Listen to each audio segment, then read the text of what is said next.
कुछ मिनट के बाद अचानक जंगल खत्म होने लगा, पेड़ गायब होने लगे, धुंध हल्की हुई और सामने उसी हवेली का टूटा गेट था। रोहन ने ब्रेक दबा दिया।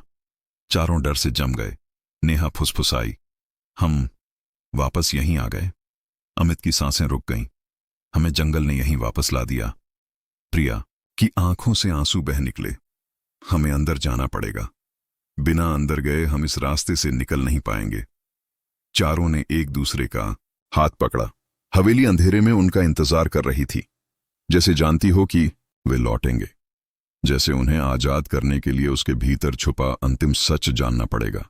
और तभी हवेली की ऊपरी मंजिल की खिड़की अपने आप खुली और वही साया उन्हें देख रहा था। एसयूवी हवेली के गेट के पास रुकी। चारों के हाथ एक दूसरे में मजबूती से थे। नीचे धरती से उठती ठंडी हवा उनकी हड्डियों में समा रही थी।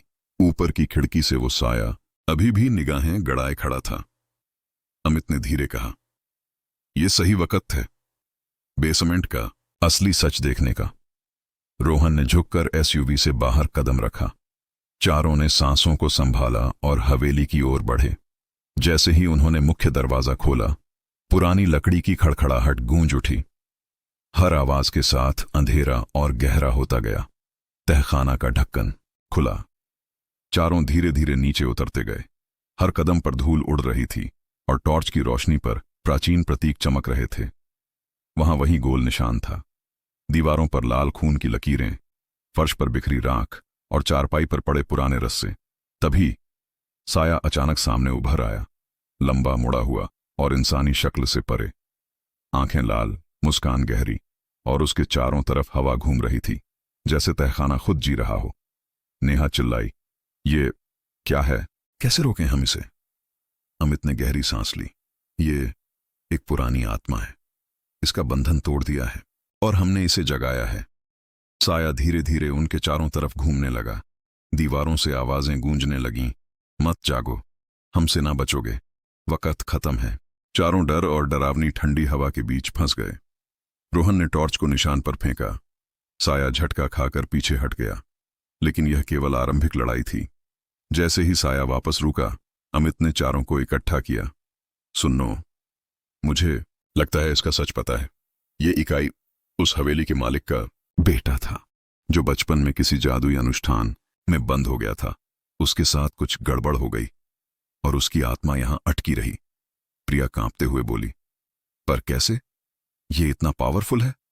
अमित ने कहा, पुराण भूत भगाने का काम अधूरा था, इसीलिए जब भी कोई यहां आता है ये उनका पीछा करता है। साया फिर तेजी से चारों के चारों तरफ घूमने लगा। कदमों की ध्वनि नहीं, पर प्रेजेंस का दबाव असहनीय था। चारों जमीन पर झुक गए और केवल आंखों से एंटिटी की चाल देख रहे थे। भाग 17, मुकाबला और एस्केप। अमित ने पीछे से देखा। फर्श पर कुछ प्राचीन प्रतीक थे। उसने तुरंत बताया, इन्हें फॉलो करो, ये मार्क सेफ पैसेज दिखाएंगे बेसमेंट के अंदर से बचने का। चारों निशानों के अनुसार चलते गए। साया पीछा कर रहा था। हर कदम पर हवा का झोंका, दरवाजों की धड़कन और दीवारों से फुसफुसाहट। तभी नेहा की टॉर्च नीचे गिर गई। साया झपट्टा मारने लगा। प्रिया ने जोर से हाथ पकड़ा और पीछे खींचा।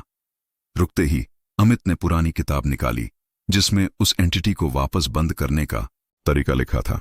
जैसे ही उसने मंत्र पढ़ना शुरू किया, साया चीखती हुई पीछे हट गया। दीवारों पर लाल निशान चमकने लगे, पुरानी धूल हवा में उड़ने लगी और अंततः एंटिटी ने एक आखिरी गर्जना की और धुआं बनकर गायब हो गई। चारों गिर पड़े, सांसें रुक सी गई थीं।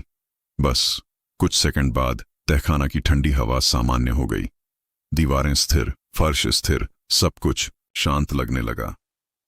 भाग 18, बाहर निकलना और अंतिम सांस। चारों धीरे धीरे ऊपर की मंजिल पर चढ़े। मुख्य दरवाजा खोला, एसयूवी में कूदे। अमित ने इंजन ऑन किया। जैसे ही गाड़ी ने शहर की तरफ रुख किया, सारे डर और सन्नाटा पीछे रह गया। प्रिया ने धीरे से कहा, शायद हम जिंदा हैं और उसने हमें छोड़ा। रोहन ने पीछे मिरर में देखा। हवेली की खिड़की से एंटिटी की आखिरी झलक मिली। वो केवल खड़ी थी, मुस्कुरा रही थी, जैसे कह रही हो, अगली बार भी मैं यहीं रहूंगी। भाग 19, एपिलॉग। मॉरल, सुबह हुई। चारों दोस्त थके, डर गए, पर जिंदा। नेहा ने धीरे से कहा, हमने अपना अतीत नहीं बदला, पर हमने जीवित रहना और साहस सिखाया। डर को सामना करके जिंदगी का असली रंग महसूस होता है।